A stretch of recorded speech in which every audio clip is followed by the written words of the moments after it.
Hello साथीहरु, नमस्ते सबैलाई। सर्वप्रथम त मेरो यो युट्युब च्यानल सबैले सब्स्क्राइब गरिदिनु होला। आज चाहिँ नयाँ साल 2082 साल वैशाख 1 गते। आज चाहिँ हाम्रो यो कुकरमा चाहिँ खसीको मासु गलाएर राखेको। यहाँ चाहिँ कुखुराको मासु भुड्दै छु मैले। कोहीले खसीको मासु नखाने, त्यही भएर कुखुरा मासु। अब हामी यस्तो फ्राई गरेर अहिले ढिँडो सेडो पकाउँछौं। हेर्दै जानु होला। एकछिनै मासु पाक्दै छ, कुखुराको मासु। अहिले पछि ढेँडो पनि पाक्छ है साथीहरु, हेर्दै जानु होला। ढेँडो ल अनि उता आएर देखाउनु यहाँ ल कराई हुँदैछ, तर हावा हुरी चल लाग्छ छ। खाना पकाउने मासु अहिले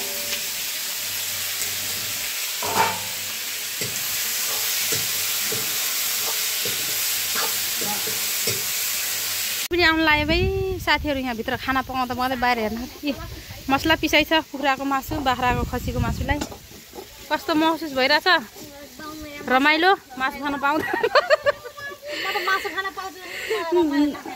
के त पिस्न पाएर रमाइलो लाहा। नयाँ सालको दिन मसला पिस्दै मेरो माइली देउरानी आउने कुकमेन कपाल यस्तो हुन्छ कुकमेनको। साथीहरु कुखुराको चाहिँ अलि थोरै हो। यो कुखुराको पाकिसक्यो। खसीको चाहिँ यत्रो ठुलो कडाईमा यसरी पाक्दैछ हाम्रो खसीको मासु। गाइस पाकिरहेछ है, खाने जति हालिदिनु होला है। अब चाहिँ मैले ढेँडो पकाउन बाँकी छ। ढेँडो अनि भात साथीहरु, मेरो चाहिँ तरकारी पाकिसक्यो, भात पनि बाँकी। अब ढेँडो पकाउन बाँकी छ। ल म चाहिँ ढेँडो पकाउँछु। यहाँ ढेँडो पकाइयो गाइस। ढेँडो गाउँको ढेँडो गुरुङ ढेँडै मगर ढेँडै खाए हिँडे भने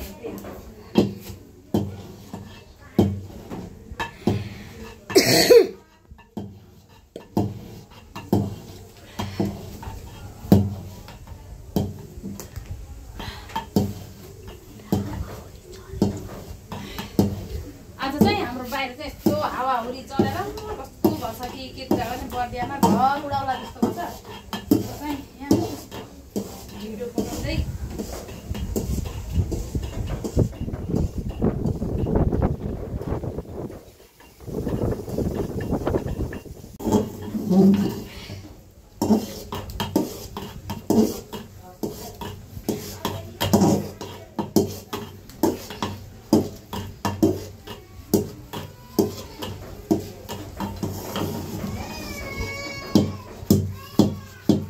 हाम्रो चाहिँ खाना खाने तयारी हुँदैछ। म देखाउँछु। आज चाहिँ हामीले फुपू दिदीहरूलाई खाना खान बोलाएको। माजु दिदी, नन्न, फुपू, सासू फुपूहरूलाई म चाहिँ देखाउँछु है। खाना खाँदै हुनुहुन्छ उहाँहरू। म चाहिँ यसो मैले चार्ज हालेको थिएँ, माथि लिन आएको।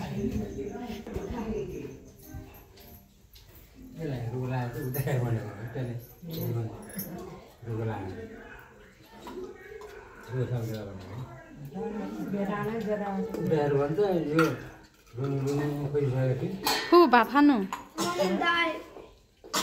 दही खाने, आऊ आऊ खान। ढेँडे यता भाते गाई हड्डी चबाला। नयाँ सालको मासु मिठो छ एकदम मिठो।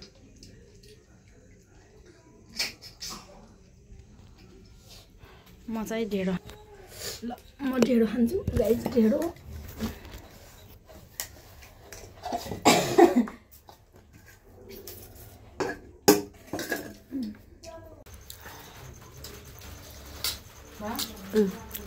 म चाहिँ ढेँडो सबै खाइदे बा। खाऊ सबै खाऊ। अझै खाँदो? अझै खाने सम्पर्क लाग्यो। म